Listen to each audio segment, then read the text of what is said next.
Hey guys, welcome back to my channel if you guys are new here. Hi, my name is Sydney. I film cruelty-free beauty videos. In today's video, it's one that I'm pretty excited about because today I am finally delivering my long-awaited review of the Terra Moons Pastel Matte Bundle. I know I promised this video a couple days ago, but at the end of the semester for me, things are ramping up a little bit more than I thought they would. So I'm just trying to finish that up, but I did finally get a chance to film this today. So in this video, of course, I'll be showing my thoughts on these shadows along with some swatches and, of course, 3 looks, as I said in the title. These looks are voiceover style, just for expediency's sake. I don't want this video to be too long. I know you guys are busy and I'm busy, so I thought I'd keep it nice and short for us, but without further ado, let's hop into it.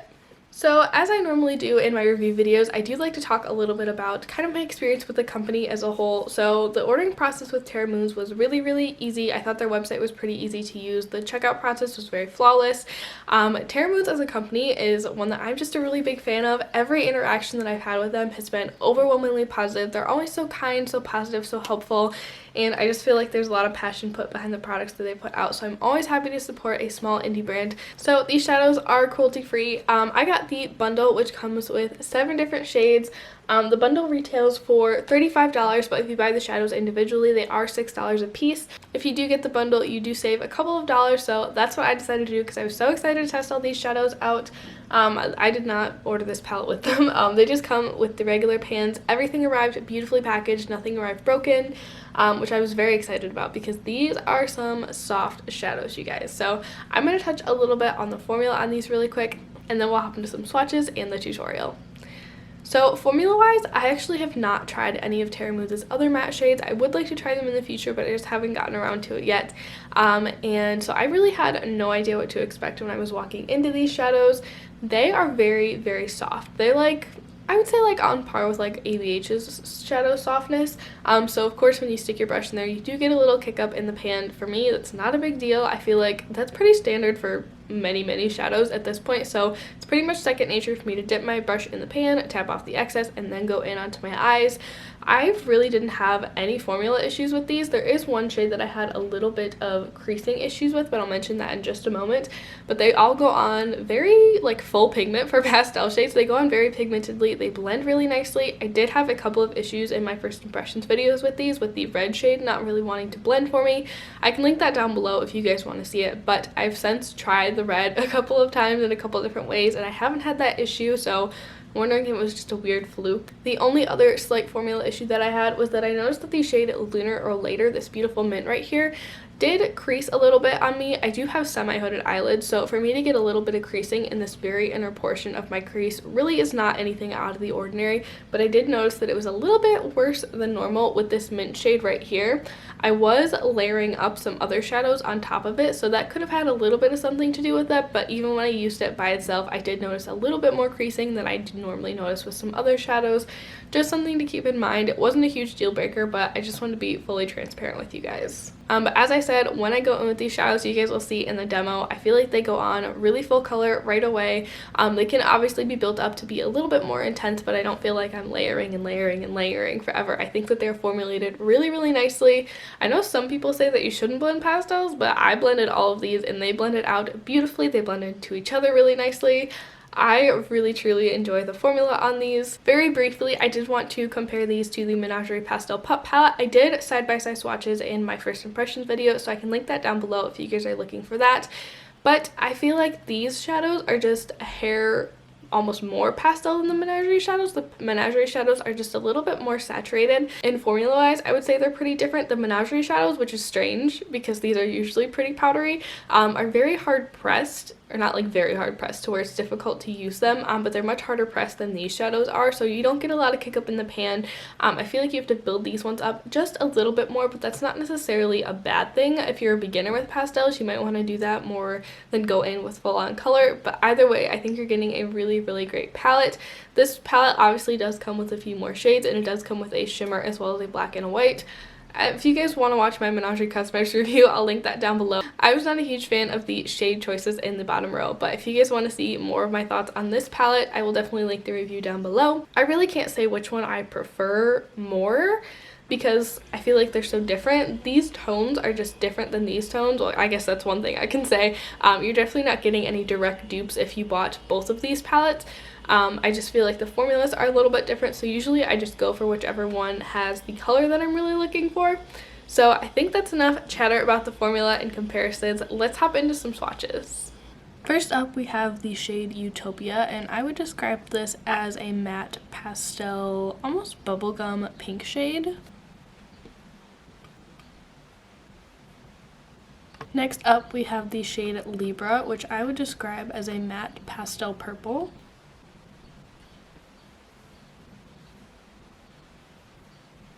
Next up, we have the shade Lunar or Later, and I would describe this as a matte pastel mint. Next up, we have the shade Daydreamer, and I would describe this as a matte pastel blue. Next up, we have the shade Twilight, and I would describe this as a matte pastel yellow. Then we have the shade Spacewalker, and I would describe this as a matte pastel peach. And then finally we have Palm Reader, which I would describe as a matte pastel candy apple red.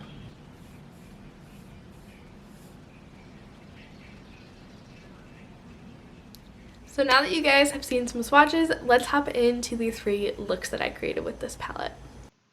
So I'm starting out with my Essence I Heart Color Intensifying Eyeshadow Base. I'm just applying this across my lid, and I'm going to pat it in with my sponge just to get a really nice flawless base finish. I'm not setting this.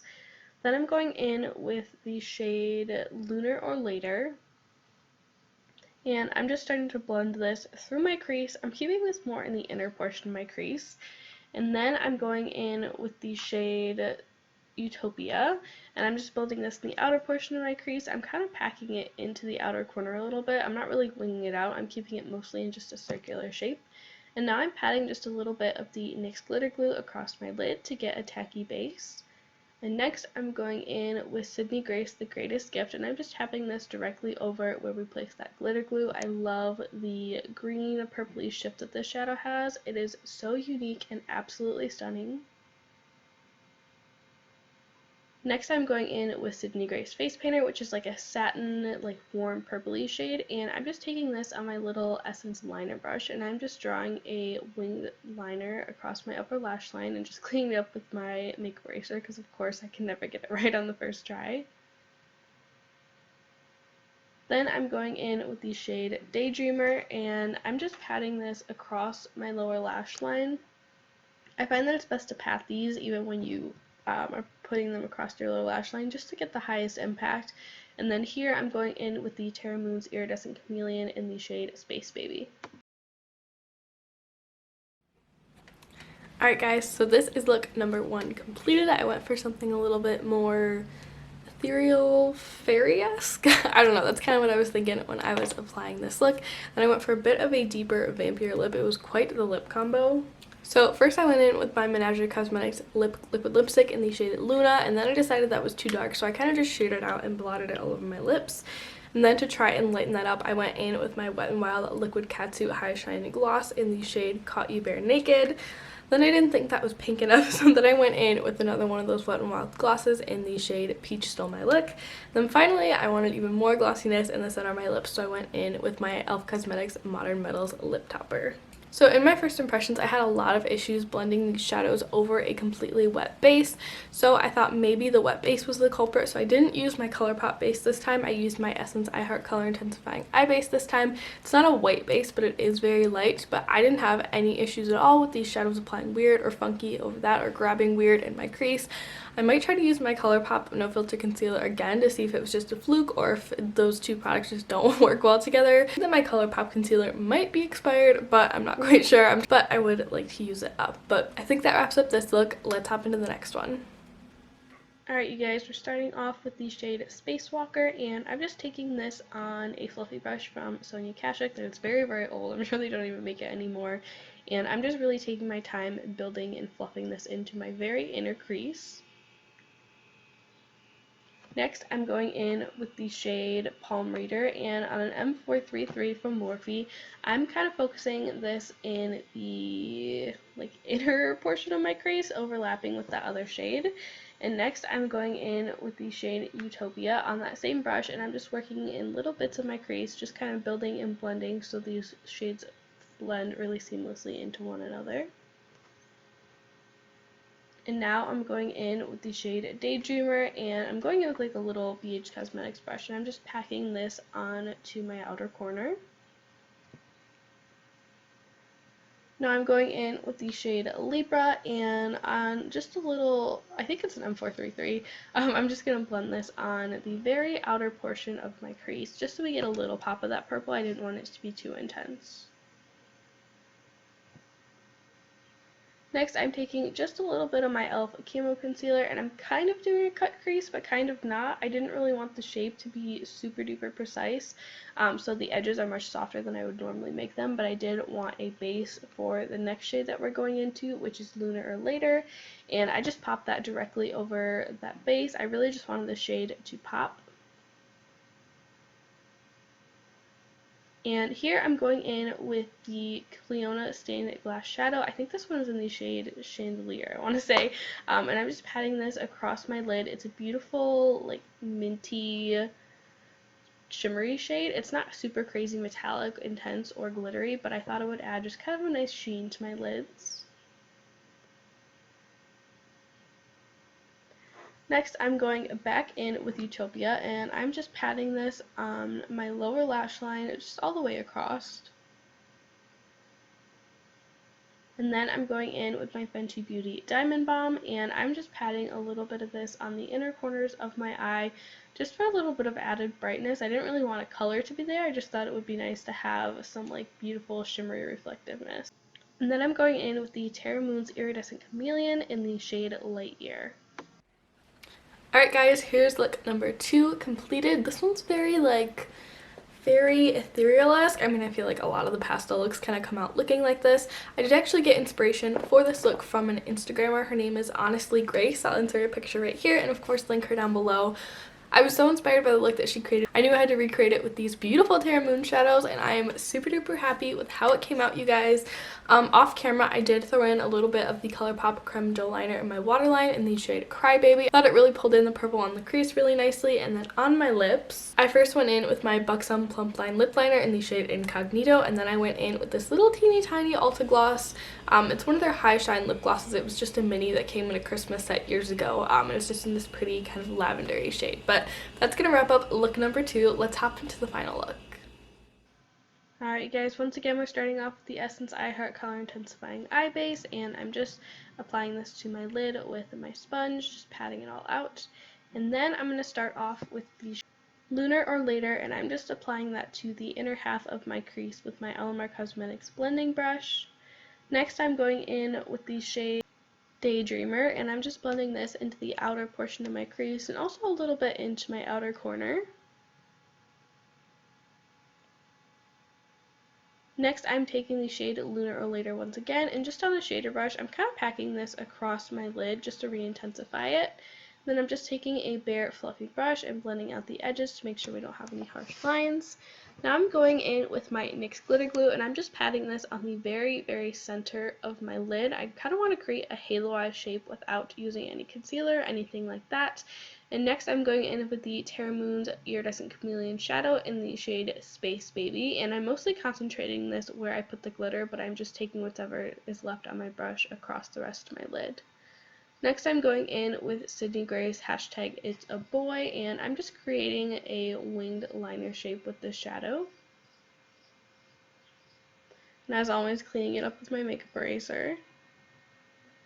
And then here I'm taking the shade Libra, and I'm just taking this on a little Real Techniques shader brush and really pressing this up against my lower lash line, and then dipping back into Space Baby, I'm just popping this onto my inner corners.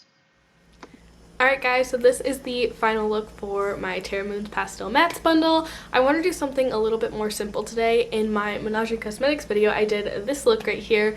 It was just a really simple yellow and green look, and I so enjoyed how that one turned out. So I wanted to kind of do something similar but also different in this video. So for this look, I just kind of did the blue on the inner corner, or no, I did the mint in the inner corner, the blue in the outer corner, and then the purple on the lower lash line.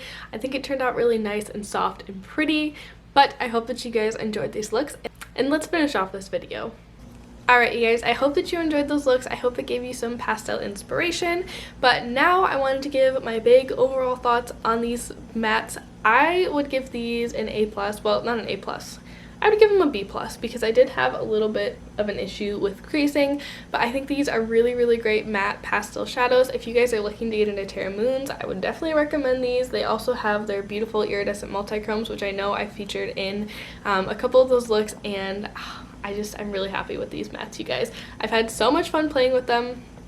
I think they're a really great price, and I think it's fun to have pastels in the flexibility of single shadows. At least you have a lot of single shadows like me and you enjoy creating palettes.